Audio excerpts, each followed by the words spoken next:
Virus corona memang berbahaya, tapi ada yang jauh lebih berbahaya, yaitu dampak pasca virus corona.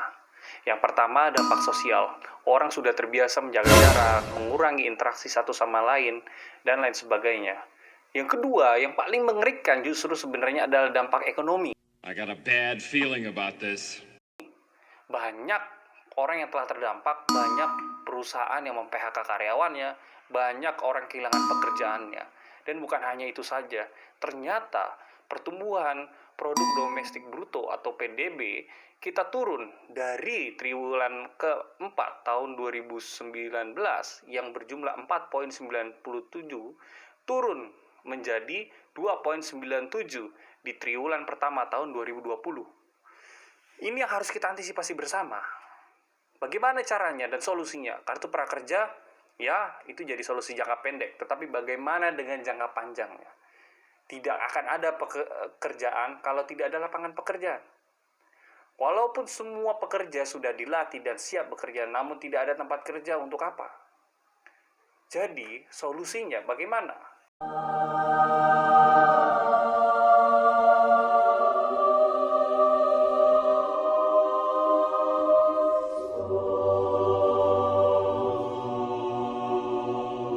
Kita akan buat sayembara dengan hadiah modal usaha senilai 25 juta rupiah untuk usaha mikro, 250 juta untuk usaha kecil, dan 550 juta rupiah untuk usaha menengah. Kita seleksi siapa yang mampu dan pantas untuk memenangkannya. To infinity and beyond! Lalu, para pemenang akan menjadi mitra binaan perusahaan-perusahaan besar tadi. Jadi mereka sangat terbantu dari segi ketersediaan suplai maupun penjualan. Pengusaha harus ikut ambil andil sebagai investor lokal yang mendukung UMKM dan rakyat harus mendukung perusahaan lokal dengan membeli produk mereka.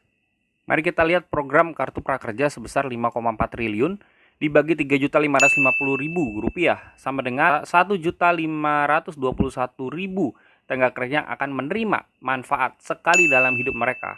Kalau dengan jumlah yang sama kita bandingkan program sayembara UMKM ini, yaitu 5,4 triliun dibagi 250 juta per usaha kecil, sama dengan 21.600 pengusaha baru yang mampu menyerap 108 tenaga kerja baru yang akan menerima manfaat setiap bulan dan jumlahnya akan terus bertambah.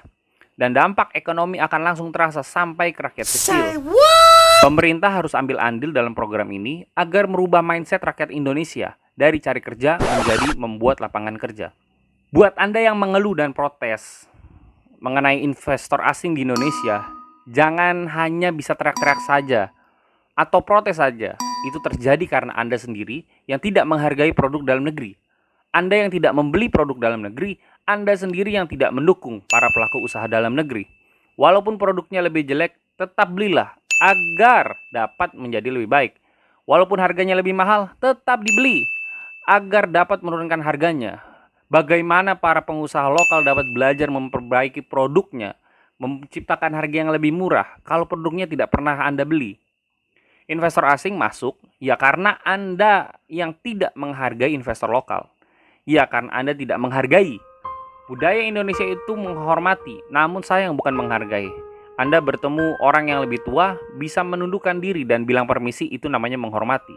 Tapi kalau Anda nonton film dengan datang ke bioskop dan bayar tiket, itu namanya menghargai. Kalau nonton streaming gratisan di internet, itu namanya kurang ajar dan tidak menghargai. Itulah bedanya menghargai dan menghormati. Kita bahu-membahu, saling membantu, guna Indonesia yang lebih maju. Itulah yang disebut dengan the real people power.